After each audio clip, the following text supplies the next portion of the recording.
আসসালামু আলাইকুম। মারা যাওয়া ৩ দিনের মধ্যে জীবিত হয়ে ওঠে সুমি। জানা যায় সে নয়, বরং তার হৃদয়ের মধ্যে আটকে থাকা এক শয়তান জেগে উঠেছে, যে কিনা এখন সুমির শরীরকে কাজে লাগিয়ে পৃথিবীতে নামিয়ে আনতে চায় ভয়ানক এক অন্ধকার, যে অন্ধকারে শেষ হয়ে যাবে গোটা মানব জাতি। এক্সোরসিজমের মাধ্যমেও এই শয়তানকে আটকানো সম্ভব ছিল না, কেননা এই শয়তানের নাম কেউ জানত না। এমনকি ধর্মীয় বইতেও এই শয়তানের নাম উল্লেখ ছিল না। এই সব কিছুর মাঝে আবার সুমির বাবা চাইছিল কোনোভাবে তার মেয়েকে জীবিত করতে।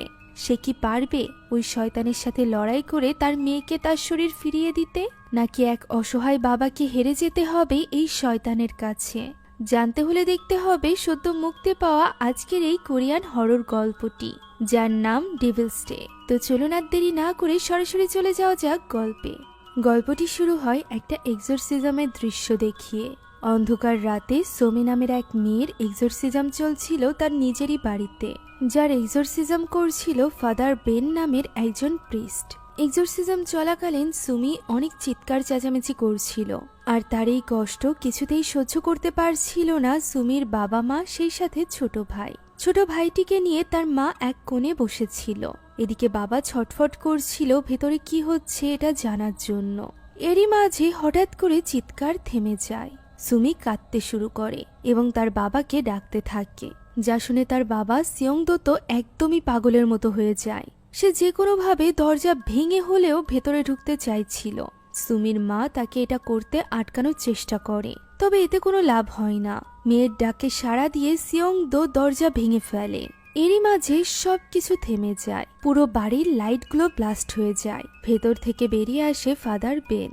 বেনের হাত রক্তাক্ত অবস্থায় ছিল। সে বাইরে এসে সিয়ংদোকে জানায় যে সুমির ভেতর থেকে ওই শয়তানকে তারা বের করতে সফল হয়েছে, যা শুনে সিয়ংদো ছুটে চলে যায় তার মেয়ের কাছে। সুমির জ্ঞান ফিরে আসলে সে নিজের সামনে তার বাবাকে দেখতে পায় এবং জিজ্ঞাসা করে সবকিছু কি ঠিক আছে। এরপর সুমি তাকায় বেনের দিকে। তখনই সেখানে চলে আসে সুমির মা। তবে সুমি তখন কিছুই বলছিল না, যা দেখে তার বাবার ভীষণ চিন্তা হচ্ছিল। হুট করে ফাদার বেন কিছু একটা অনুভব করতে পারে। আশেপাশে আবারও শব্দ হতে থাকে এবং সুমি ছটফট করতে শুরু করে। তার চোখগুলো উল্টে গিয়েছিল। তার বাবা বুঝতে পারছিল না যে মেয়ের সাথে কি হচ্ছে। সেই সাথে ফাদার বেনও কিছু বুঝতে পারছিল না।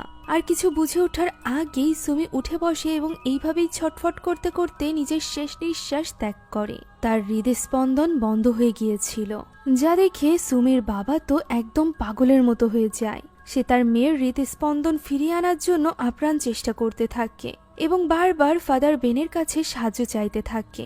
ফাদার বেন নিজেই বুঝে উঠতে পারছিল না যে এটা কেন হলো। সুমির ভেতর থেকে ওই শয়তান তো বের হয়ে গিয়েছিল, তাহলে সুমি কিভাবে মারা গেল? আর ঠিক এইভাবেই এক হাত মুট করা অবস্থায় সুমি সেখানেই মারা যায়। দৃশ্য চলে যায় অতীতে। এক রাতে, যখন রাতের বেলা ছাদে বসে সিয়ংদো তার মেয়ে সুমির সাথে আকাশের তারা দেখছিল। তারা এখানে ভাগাভাগি করছিল যে কোন তারাটি কে নিবে। এই নিয়ে বাবা মেয়ের মধ্যে বেশ খুনসুটি হচ্ছিল। এরই মাঝে সুমি একটু সিরিয়াস হয়ে যায় এবং তার বাবাকে জিজ্ঞাসা করে যে সে কতদিন বাঁচবে। আমরা জানতে পারি সুমি অনেক আগে থেকেই অসুস্থ। এ কারণেই সে হুইল চেয়ারে বসেছিল। যার চিকিৎসা করছিল তার নিজেরই বাবা সিয়ংদো। তাই সে এখানে তার বাবাকে সৎভাবে উত্তর দিতে বলে, আর এটাও মনে করিয়ে দেয় যে সে তার পেশেন্ট, তাই ডক্টর হিসাবে সে যেন সত্য কথা বলে। তখন তার বাবা বলে যে সে সুমিকে মরতে দিবে না, সে এই তারাদের থেকেও বেশি দিন বাঁচবে। যা শুনে সুমি হাসতে থাকে। নিজের সামনে সুমির লাশ নিয়ে সিয়ংদো ওই কথাই মনে করছিল। সে হেরে গেল, নিজের মেয়েকে বাঁচিয়ে রাখতে পারল না। এটা ভেবেই সে অনেক বেশি ইমোশনাল হয়ে পড়েছিল। এমন সময় সেখানে একজন ডক্টর আসে এবং তাকে সুমির মৃত্যুর কারণ হিসাবে জানায় যে সুমির হৃদস্পন্দন বন্ধ হয়ে যাওয়া। হতে পারে সে হার্ট অ্যাটাক করেছিল। আমরা জানতে পারি মাত্র 4 মাস আগেই তার হার্ট ট্রান্সপ্লান্ট হয়েছিল। এ কারণেই হয়তোবা সেই এক্সোরসিজমের প্রেসার সহ্য করতে পারেনি। ওই সময়ও আমরা সিয়ংদোর হাতে সুমির জুতা দেখতে পাই, যা থেকে আমরা বুঝতে পারি যে সিয়ংদো সুমির মৃত্যুতে কতটা ভেঙে পড়েছিল। সে তখনও পর্যন্ত মেনে নিতে পারছিল না তার মেয়ের এইভাবে চলে যাওয়া।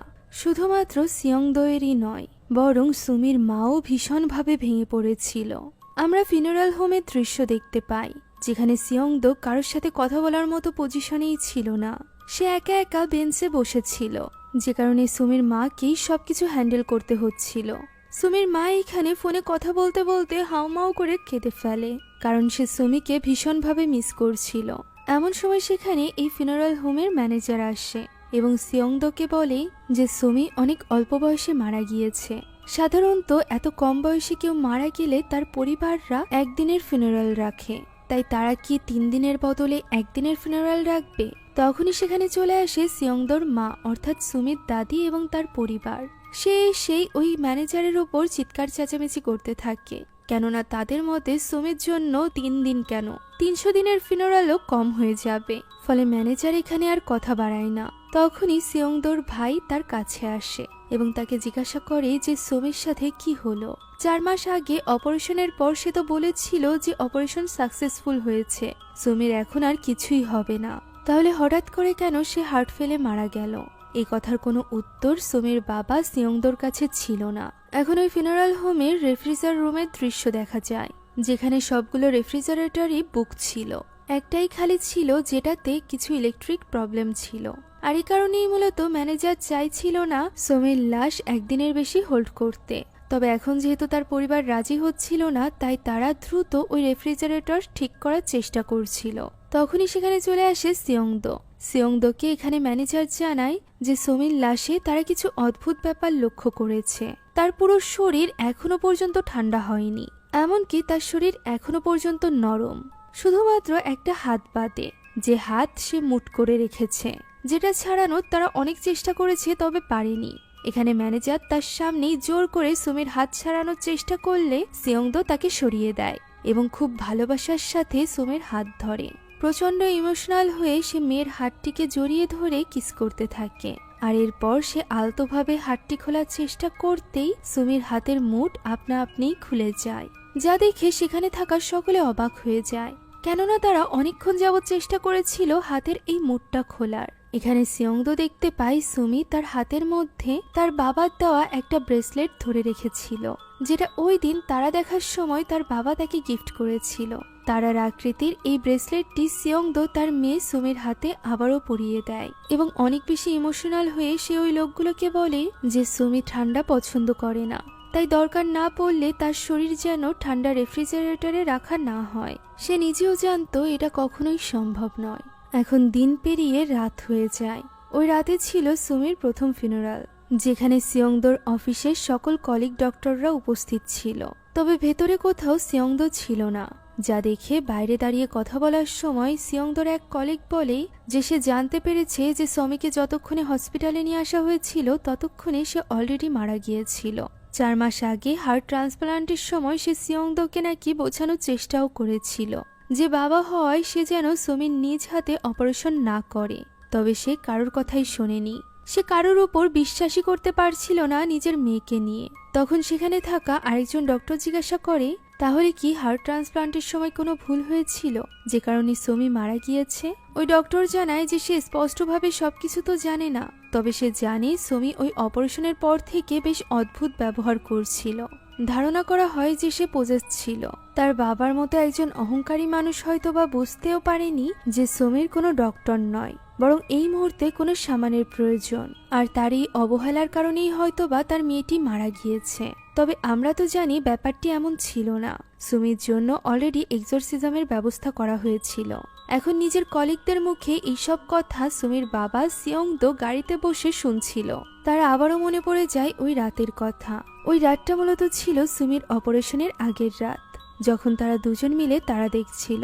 এখন অপারেশনের ব্যাপারে সুমিকে সাহস দিয়ে তার বাবা বলে যে সে একটা লম্বা ঘুম দিবে, ঘুম থেকে উঠেই সে বুঝতে পারবে যে সে একদমই সুস্থ। সুমি জিজ্ঞাসা করে যে সে যদি ঘুম থেকে আর না ওঠে, তখন তার বাবা খুব বড় গলা করে বলে যে এটা কখনোই হবে না। তার বাবা তাকে একদম সুস্থ করে তুলবে, সে যেন তার বাবার উপর বিশ্বাস রাখে। সুমিও এখানে বলে সে শুধুমাত্র এই পৃথিবীতে তার বাবাকেই বিশ্বাস করে। বর্তমান সময়ে কথা মনে করে সেই সাথে কলিগদের এই ধরনের কথা শুনে অনেক বেশি মনক্ষুণ্ণ হয় সিয়ংদো। তাই তো সে তাদের সামনে দিয়ে গাড়ি থেকে বের হয়ে ভেতরে চলে যায়। ভেতরে আসার পর সে এখানে কিছু ফিসফিসানির আওয়াজ শুনতে পায়, যে আওয়াজকে আপাতত ইগনোর করে সিয়ংদো। দৃশ্য চলে যায় ফাদার বেনের কাছে। সে তখনও পর্যন্ত বুঝে উঠতে পারছিল না সুমির মৃত্যুর আসল রহস্য। মূলত মৃত্যুর আগে সুমির আশেপাশের পরিস্থিতি দেখে সে বুঝতে পেরেছিল যে সেখানে কোনো না কোনো ডিমন রয়েছে। তবে কথা হলো সে তো সুমির ভেতর থেকে ডিমন বের করে দিয়েছিল, তাহলে সুমি কিভাবে মারা গেল? এইসব বোঝার জন্যই সে সুমির ওই দিনকার এক্সোরসিজমের ভিডিও দেখছিল। এক্সোরসিজমের এক পর্যায়ে সে সুমির ভেতরকার ডিমনকে বলতে বাধ্য করছিল তার আসল নাম। যখনই সে তার নাম বলে তখনই ফাদার বেনের পিছে থাকা একটা ছবি নিচে পড়ে যায়। ছবিটিতে ফাদার বেনের সাথে আরো একজন ছেলে ছিল, আর এটা ছিল ফাদার বেনের যমজ ভাই, যার মৃত্যু এই শয়তানের কারণেই হয়েছিল। এখন ভিডিওতে দেখা যায় সুমির ভেতরে থাকা ডিমন নিজের নাম বলার পর রাশিয়ান ভাষায় একটা বাক্য বলে, যেটা ওই সময় ফাদার বেন খেয়াল করেছিল না, তবে বর্তমানে সেটা লক্ষ্য করে। আর তখনই আশেপাশের পরিবেশ বেশ থমথমে হয়ে ওঠে, লাইটগুলো ফ্লিকার করছিল। তার বুঝতে বাকি থাকে না যে এখানে ডিমনিক কিছু একটা আছে। এখন দৃশ্য চলে আসে ফিনারাল হোমে, যেখানে সকলে বসে ডিনার করছিল। এখানে সুমির স্কুলের স্টুডেন্টরাও ছিল। তারা এখানে সুমির ব্যাপারেই কথা বলছিল, যেখানে একটা মেয়ে বলে ওঠে যে সে সুমিকে একদমই পছন্দ করত না, সে খুবই অদ্ভুত ছিল। সে ওই দিন ওই ছেলেটিকে আঘাত করে তার হাতের অবস্থা এমন বানিয়ে দিয়েছিল। তখনই আমরা ওই ছেলেটিকে দেখতে পাই যাকে স্কুলে সুমি আঘাত করেছিল। ছেলেটির সামনে বসেছিল সুমির মা। সে এখানে সুমির হয়ে ক্ষমা চায় এবং বলে ওই দিন এই কাজ করার পর সুমির তার জন্য ভীষণ খারাপ লেগেছিল, সে এই ব্যাপারে অনেক দুঃখিতও ছিল। তখন ছেলেটি বলে যে তার মনে হয় না ওইটা সুমি ছিল, ওই দিন সুমি বেশ অদ্ভুত ব্যবহার করছিল। একথা শুনেই সুমির মায়ের একটা দিনের কথা মনে পড়ে যায়, যেদিন সুমি সুমির মাকে পানিতে ডুবিয়ে মেরে ফেলার চেষ্টা করেছিল। সুমি যেন নিজের মধ্যে ছিলই না। তার মায়েরও মনে হচ্ছিল এটা সুমি নয়, বরং অন্য কেউ সুমিকে দিয়ে এই কাজ করাচ্ছে। সে তার মাকে প্রায় মেরে ফেলতে যাচ্ছিল, তবে সঠিক সময় সেখানে সিয়ংদো চলে আসে এবং সুমিকে আটকে নেয়। সে সুমিকে শান্ত করার চেষ্টা করে। কিছুক্ষণের মধ্যেই সুমি শান্ত হয়ে যায়। হুঁশ ফিরে আসার পর সে বুঝতে পারে যে সে কি করতে চলেছিল, ফলে সে একদমই ভেঙে পড়ে। ওই দিনের কথাই সুমির বাবাও ভাবছিল। এমন সময় আমরা ওই মেয়েটিকে অসুস্থ হতে দেখতে পাই, যে মেয়েটি একটু আগে সুমির ব্যাপারে উল্টোপাল্টা বলছিল। তার গলায় যেন কিছু একটা আটকে যায়। তখনই সিয়ংদো দেখতে পাই উপর থেকে ফোঁটায় ফোঁটায় রক্ত পড়ছে। সে দেখতে পাই উপরের ছাদটি যেন রক্তে ছেয়ে যাচ্ছে। এদিকে ওই মেয়েটি ছটফট করতে থাকে, তার মুখ থেকে ফেনা বেরিয়ে আসে। কেউই বুঝতে পারছিল না যে তার কি হয়েছে। এরই মাঝে সেখানে ছুটে আসে সিয়ংদো এবং তার পেটে চাপ দিয়ে তার গলায় আটকে থাকা খাবার বের করার চেষ্টা করতে থাকে। এটা করতে করতে আমরা দেখতে পাই তার মুখ থেকে বেরিয়ে এসেছে একগুচ্ছ চুল।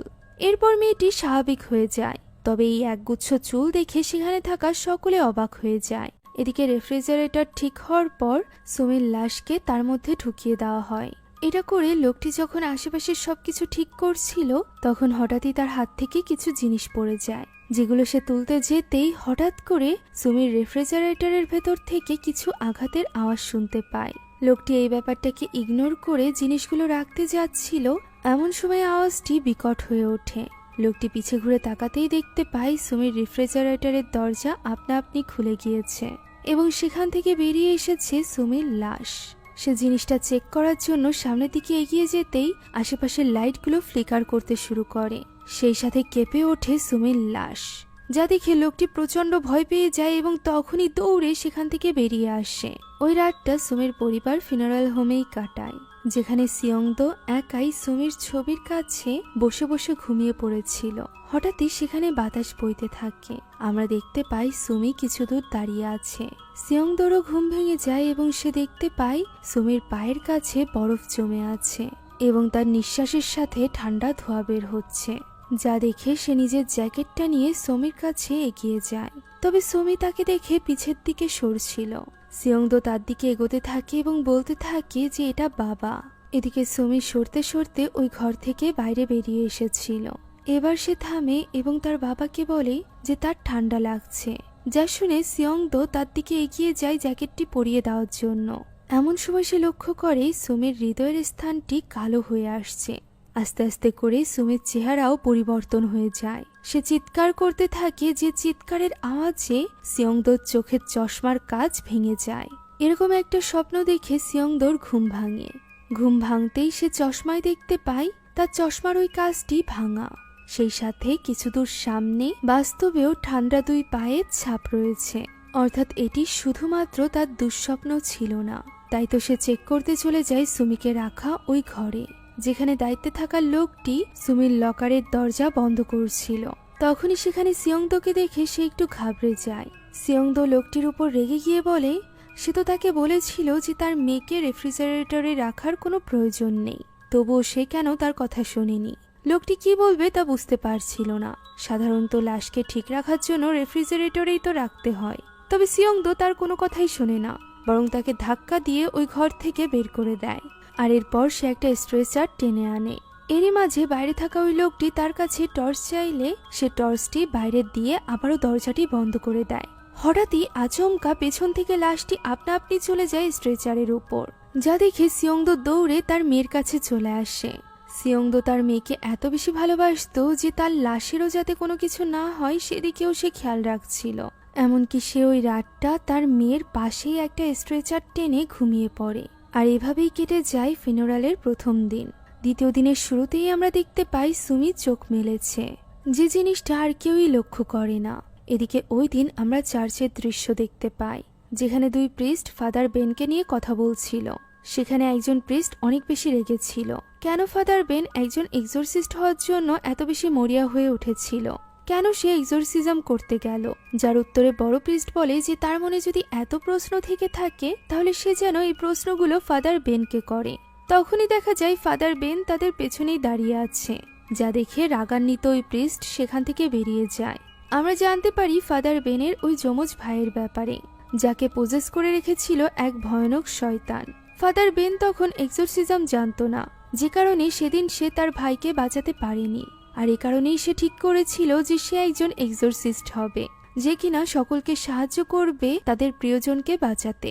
এখন এরপর আমরা দেখতে পাই ফাদার বেন বড় প্রিস্টের সাথে কথা বলছে, যেখানে সে বড় প্রিস্টকে বোঝানোর চেষ্টা করে যে তার মনে হচ্ছে সুমির ভেতরে এখনো পর্যন্ত কোনো ডিমন রয়েছে। বড় প্রিস্ট বলে কোনো ডেথ পিপলের মধ্যে কিভাবে কোনো ডিমন থাকতে পারে। তখন ফাদার বেন সুমির বলা ওই সেন্টেন্সটির কথা বলে, যার অর্থ ছিল উই আর দ্য ওয়ান। এ কথাটি শোনা মাত্রই বড় প্রিস্ট ভীষণ ভয় পেয়ে যায় এবং তখনই ভ্যাটিকানের প্রিস্টদেরকে ডাকতে চায়। তবে ফাদার বেন চাইছিল যে সে নিজেই সুমির ভেতর থেকে ওই শয়তানকে বের করবে।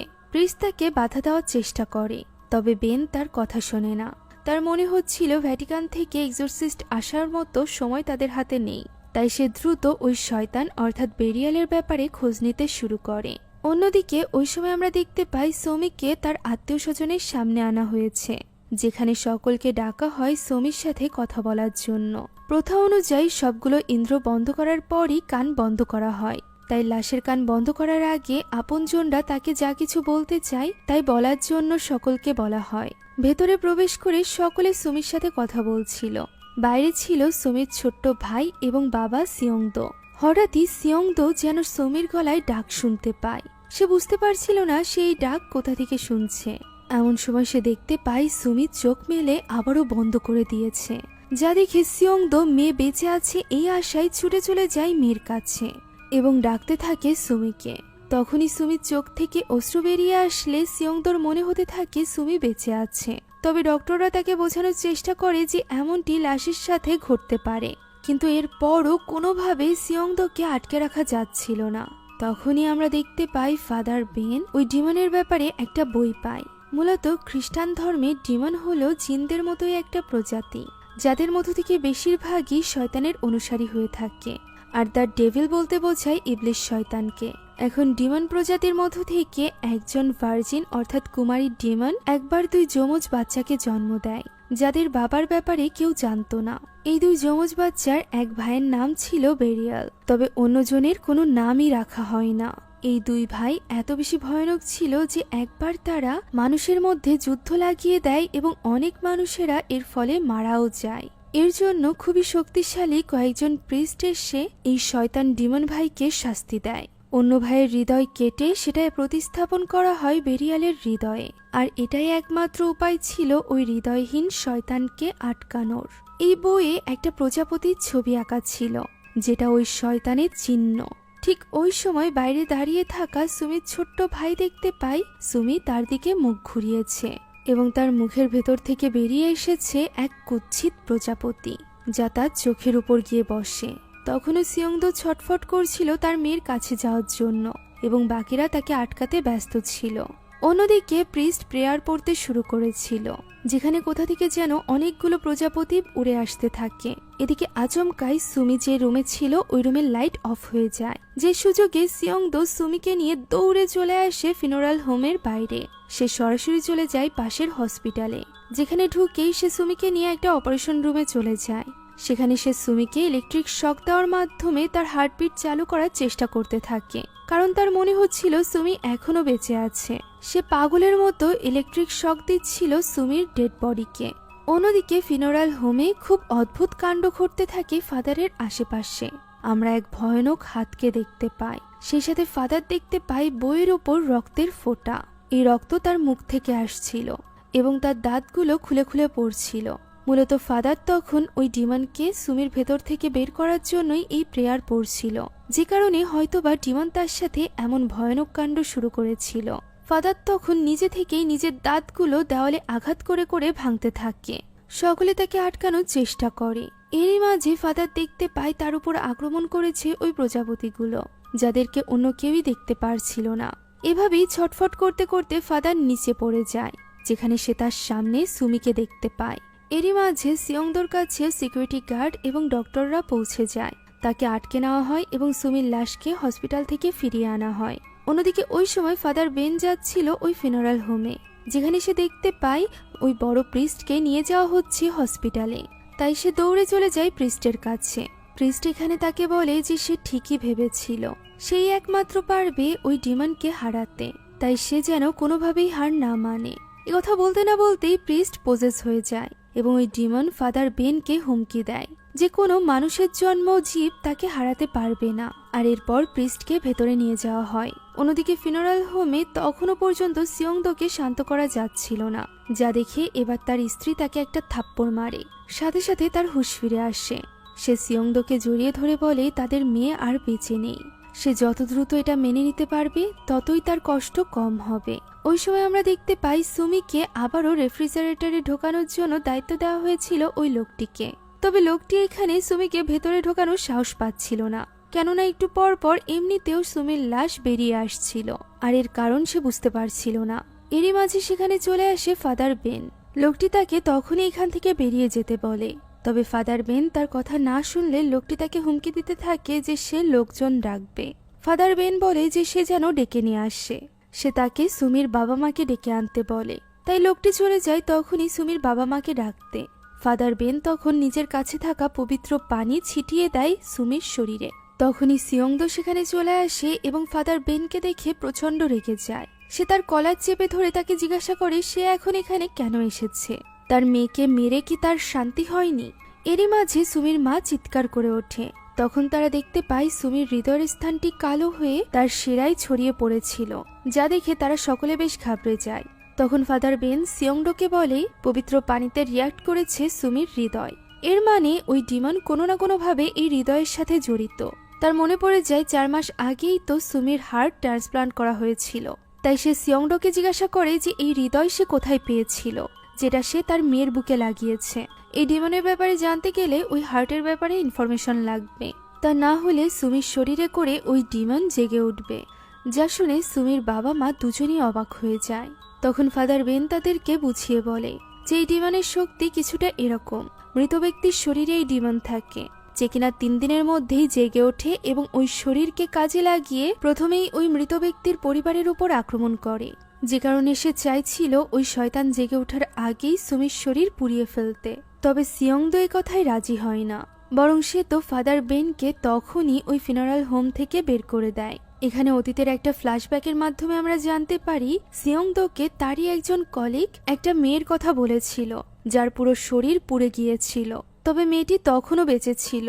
সিয়ংদো প্রথমে রাজি হচ্ছিল না ওই হৃদয় বের করে নিয়ে সুমিকে দিতে। তার কাছে মনে হচ্ছিল ওই মেয়েটির বেঁচে থাকার আশা সে ছিনিয়ে নিচ্ছে। তবে তার কলিগ তাকে বোঝায় যে এই ব্যাপারে মেয়েটির পরিবারের কোনো আপত্তি নেই। একথা শোনার পরই সিয়ংদো ওই মেয়েটির হৃদয় নিতে রাজি হয়েছিল। পোড়া মেয়েটির শরীর থেকে হৃদয় বের করে নেওয়ার সময়ও তার ভীষণ খারাপ লাগছিল। তার মনে পড়ে যায় মেয়েটি তার দিকে যেন চোখ মেলে তাকিয়েছিল। এই ভয়ানক দৃশ্যকে সে তখন নিজের কল্পনা ভেবেছিল। বর্তমানে সে চলে যায় ওই ডক্টরের কাছে এবং তাকে মেরে জিজ্ঞাসা করতে থাকে যে সে ওই হৃদয়টি কোথায় পেয়েছিল। তার জন্য আজ তার মেয়ের এই হাল।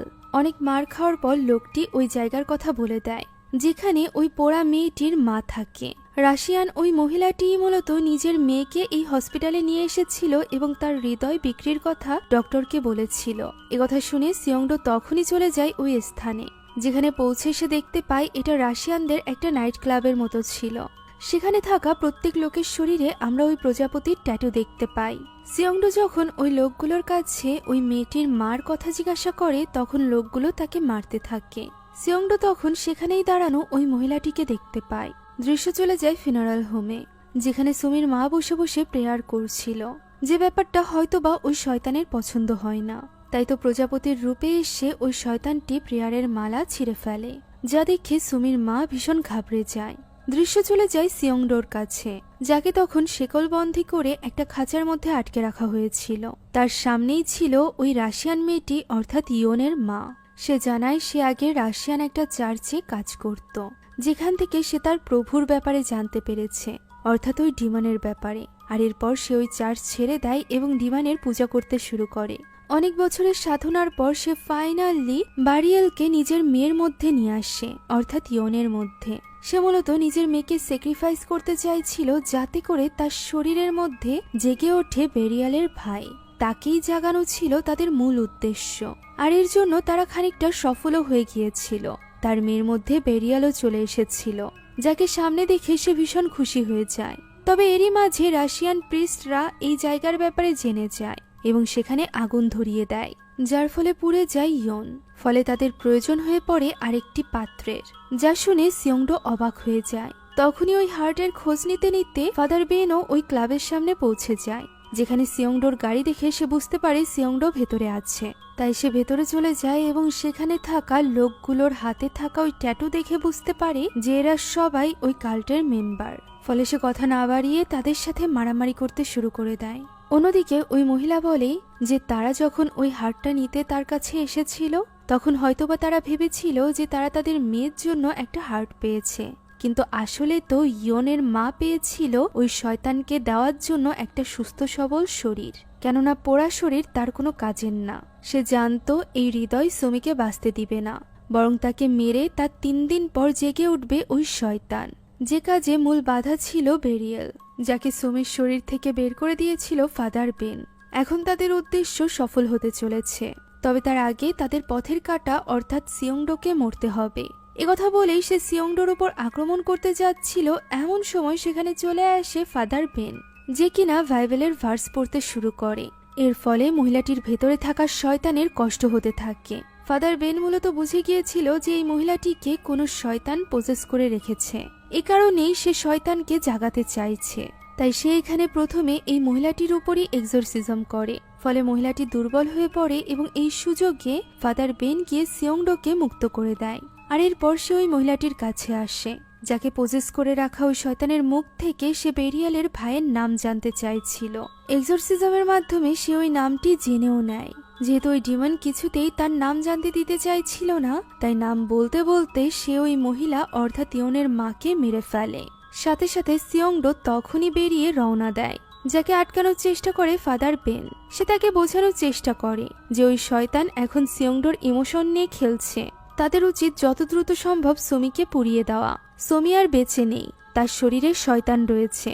তবে যেহেতু ইয়নের মা বলেছিল যে সুমি জেগে উঠবে, ওই শয়তান এখনো তাকে বাঁচিয়ে রেখেছে যাতে করে তার শরীরে সে জেগে উঠতে পারে। তাই তো সিয়ংডো এখানে ফাদার বেনের কোনো কথাই শোনে না এবং তখনই রওনা দেয় সুমির কাছে যাওয়ার জন্য।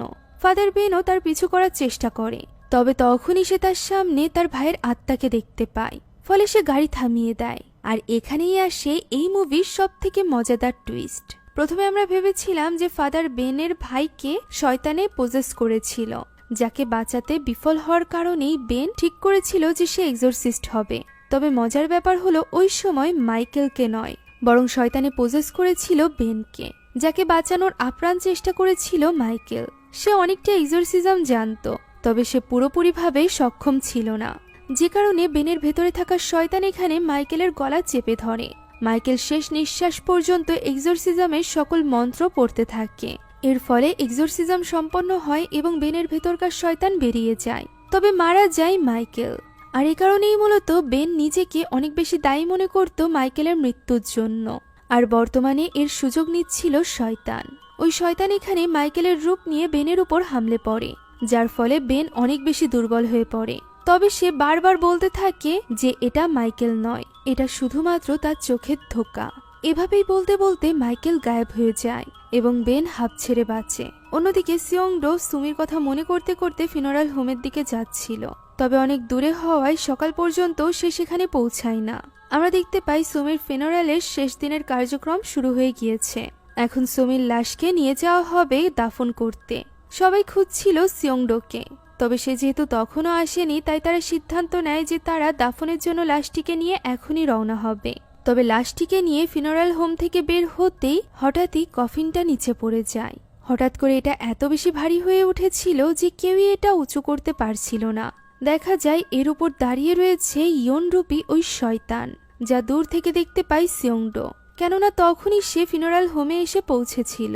সে দৌড়ে যায় ওই শয়তানটির দিকে এবং তার উপর আক্রমণ করতে যায়, কিন্তু শয়তানটি এখানে তাকে ধোঁকা দিয়ে কফিনটি টেনে নিয়ে যেতে শুরু করে, যা দেখে সিয়ংডো এবার ভারী কিছু তুলে নেয় এবং কফিনটি ভাঙার চেষ্টা করতে থাকে। তার এরকম পাগলামি দেখে সকলে ভয় পেয়ে গিয়েছিল, কেননা ওই শয়তানটিকে সিয়ংডো বাদে আর কেউই দেখতে পারছিল না। এখন সে কফিনটা ভেঙে ফেলে এবং তার ভেতর থেকে সুমিকে বের করে নিয়ে আসে। সুমির শ্বাস প্রশ্বাসের আওয়াজ যেন সিয়ংডো শুনতে পারছিল, তাই সে তাকে কোলে নিয়ে আবারও হসপিটালের দিকে যেতে চায়। তখনই কিছু গার্ড সেখানে চলে আসে এবং তার কাছ থেকে সুমিকে নিয়ে নেয় এবং তাকে আটকানোর চেষ্টা করতে থাকে। এরই মাঝে সেখানে চলে আসে ফাদার বেন। সে সুমির উপর একটা কাপড় রাখে এবং তার উপর এক্সোরসিজম শুরু করে দেয়। দূর থেকে সিয়ংডো এটা দেখছিল। সে চাইছিল না এমনটি হোক, কেননা ওই শয়তানের সাহায্যে সে যে কোনোভাবে সুমিকে জীবিত করতে চাইছিল। তাই তো সে ওই কফিনের ভাঙা অংশ দিয়ে সকলকে ভয় দেখাতে থাকে, আর এরপর সেটা নিয়ে আঘাত করে ফাদার বেনের উপর, যার ফলে ফাদার বেনের নজর সরে যায় এবং এই সুযোগে দেখা যায় ওই শয়তান সুমিকে হাওয়ায় ভাসাতে শুরু করেছে। এই দৃশ্য দেখে সকলের আর বুঝতে বাকি থাকে না যে নিশ্চয়ই এখানে অলৌকিক কিছু একটা ঘটছে। এখানে দেখা যায় ওই শয়তানকে, যে কিনা ওই মুহূর্তে ইয়নের রূপ নিয়েছিল। সেই মূলত হাতের ইশারায় সুমিকে হাওয়ায় তুলেছিল। ফাদার বেন এখানে এক্সোরসিজম থামায় না। তার এই এক্সোরসিজম চালিয়ে যাওয়ার জন্যই ওই শয়তান উপর থেকে সুমিকে ফেলে দেয়, যাকে ক্যাচ করতে যায় সিয়ংডো। তবে ভয়ানক ব্যাপার হলো সুমি তো হাওয়া থেকেই গায়েব হয়ে যায়, তাকে কোথাও খুঁজে পাওয়া যাচ্ছিল না। তখনই সিয়ংডোর মনে পড়ে যায় যে পাশের হসপিটালে সে যখনই সুমিকে নিয়ে আসতো তখন তারা লুকোচুরি খেলতো, আর ওই সময় সুমি কোথায় গিয়ে লুকাতো। তাই তো সে হসপিটালের ভেতরের ওই রুমে চলে যায়, যেখানে সে সুমিকে দেখতে পায়। সুমি তার বাবার সামনে আসে এবং তাকে বলে সে আর পারছে না, এবার সে হয়তো বা হেরে যাবে। একথা বলতে না বলতেই ওই শয়তান সুমিকে টেনে কোথাও একটা নিয়ে যায়। সিয়ংডো তাকে খুঁজতে থাকে। আশেপাশে কয়েক ঝলক সে ইয়নকেও দেখতে পায়। সে একটা দরজার সামনে চলে আসে, যার উপরে ছিল ওই প্রজাপতি। তখন আপনা আপনি দরজাটি খুলে যায়, যা দেখে সিয়ংডো ভেতরে প্রবেশ করে। এই রুমের ভেতরে ছিল অসংখ্য প্রজাপতি, যা ছেয়ে রেখেছিল সুমিকে। সিয়ংডো সুমির উপর থেকে প্রজাপতি সরাতে যায়। তখনই ওই শয়তান তার উপর আক্রমণ করে এবং তাকে টেনে বিভিন্ন স্থানে ফেলতে থাকে। এমন সময় একটা প্রজাপতির পিছু পিছু সেখানে চলে আসে ফাদার বেন। এখানে সিয়ংডো তাকে জানায় যে একটু আগে সুমি তার সামনে এসেছিল এবং তাকে বলেছে যে সে তার বাবার জন্য অপেক্ষা করছে, কিন্তু সে বেশিক্ষণ ধরে রাখতে পারবে না। এটা শোনার মাত্রই ফাদার বেনের মনে পড়ে যায় যে মাইকেলও তাকে বলেছিল যে সে তার শেষ নিঃশ্বাস পর্যন্ত চেষ্টা করবে তাকে বাঁচানোর। সেই সাথে সুমির সেই আকতি, এক্সোরসিজমের সময় সুমি আকতি করে বলেছিল তাকে বাঁচাতে। তাই এবার ফাদার বেন সিদ্ধান্ত নেয় যে সে সুমিকে বাঁচানোর শেষ চেষ্টা করবে, আর এটা তাদের খুব দ্রুত করতে হবে, কেননা সুমি চাইলেও বেশিক্ষণ ওই শয়তানের সাথে লড়াই চালাতে পারবে না। তাই সে ভেতরে জীবিত থাকতে থাকতেই এই এক্সোরসিজম পারফর্ম করতে হবে। সে সিয়ংডোকে বলে বাইবেল থেকে প্রেয়ার পড়তে, তা না হলে তারা দুর্বল হয়ে পড়বে। ফাদার বেন তার মাথায় হাত রেখে তাকে শুদ্ধিকরণ করে, আর এরপর তাকে বলে যে সে অনেক কিছু দেখতে পারে, অনেক কিছু শুনতে পারে, তবে এইসব কিছুতে কান না দিতে। সে যেন এক মনে বাইবেল থেকে প্রেয়ার করতে থাকে, আর এরপর সে এক্সরসিজম শুরু করে। তবে কিছু সময়ের মধ্যেই শয়তান তার ধোঁকাবাজি শুরু করে দেয়। সিয়ংডং দেখতে পায় সুমি ছটফট করছে, তবে সে তো তখনও মাটিতেই শুয়েছিল। ফাদার বেন তাকে হুঁশ ফিরিয়ে আবারও বাইবেল পড়তে বলে, তবে সিয়ংডো কয়েকটা লাইন পড়া মাত্রই আশেপাশের সবকিছু নড়তে থাকে। সে কিছুই দেখতে পারছিল না। একটা লাল আলোর কারণে সে কোনো কিছু পড়তেও পারছিল না। এমন সময় সে দেখতে পায় সে পৌঁছে গিয়েছে সুমিকে রাখা ওই রেফ্রিজারেটরের রুমে, যেখানে সে ওই লকারের ভেতরে সুমিকে খুঁজে পায় না। সে হয়রান হয়ে সুমিকে খুঁজছিল, তখনই ওই শয়তানটি তার উপর আক্রমণ করে। ওই সময় বাস্তব জগতে ফাদার বেন তার প্রেয়ার চালিয়ে যাচ্ছিল, তার হাতের উপর আঘাত করছিল ওই শয়তান।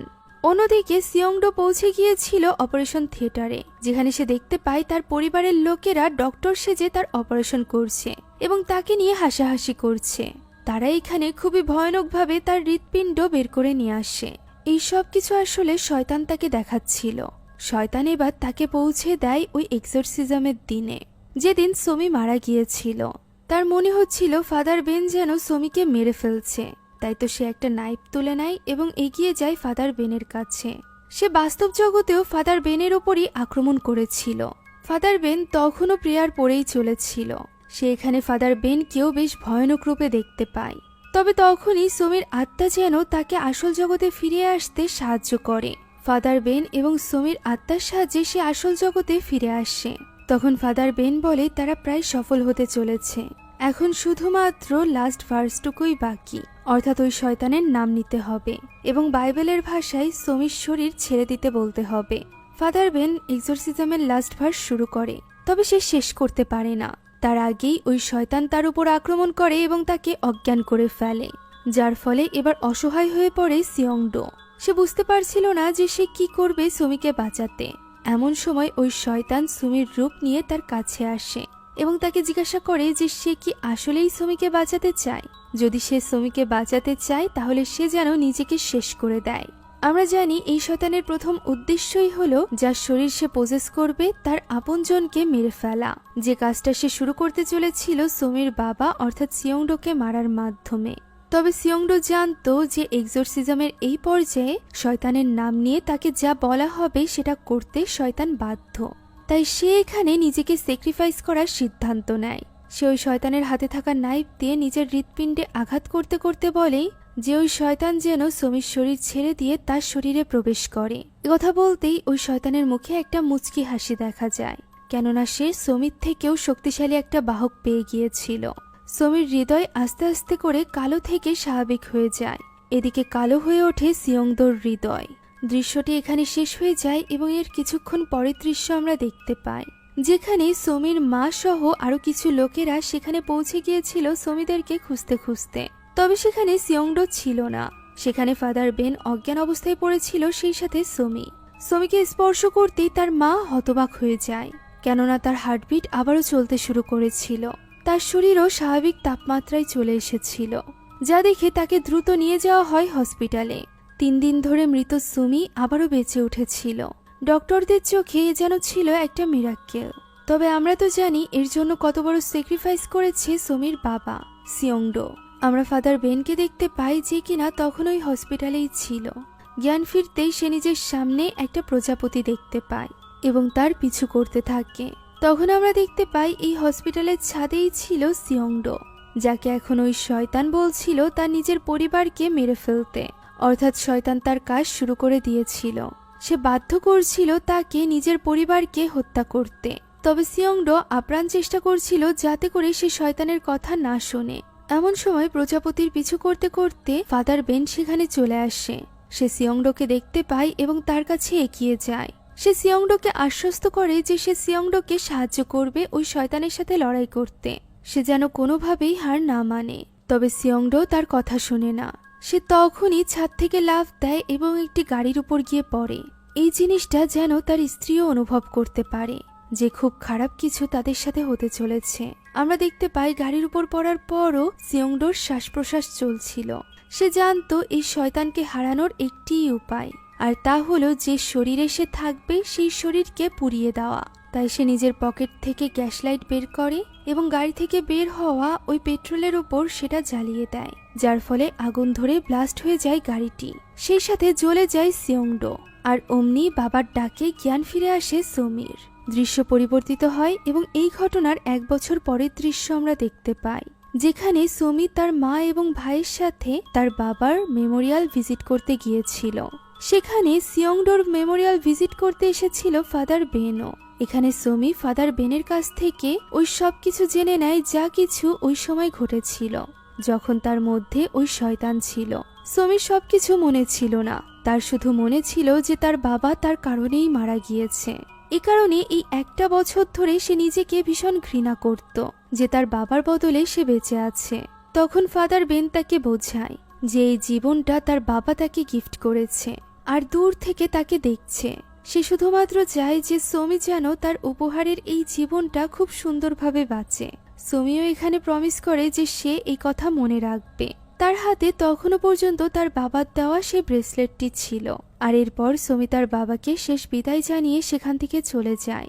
এই দৃশ্যের মধ্য দিয়ে আজকের এই গল্পটি এখানেই শেষ হয়ে যায়। এই ইমোশনাল কোরিয়ান হরর গল্পটি আপনাদের কাছে কেমন লেগেছে তা কমেন্টে জানাতে ভুলবেন না। সেই সাথে আমাদের চ্যানেলটিতে আপনি নতুন হয়ে থাকলে please subscribe to our channel. এছাড়া আপনারা যদি লাইফস্টাইল ব্লগ দেখতে পছন্দ করে থাকেন এবং আমার ব্যাপারে জানতে চান, তাহলে আমার ব্লগ চ্যানেল হন্টিং বাংলা আপু থেকে ঘুরে আসতে পারেন। সেখানে আমি ডেলি লাইফ ব্লগগুলো আপলোড দিয়ে থাকি।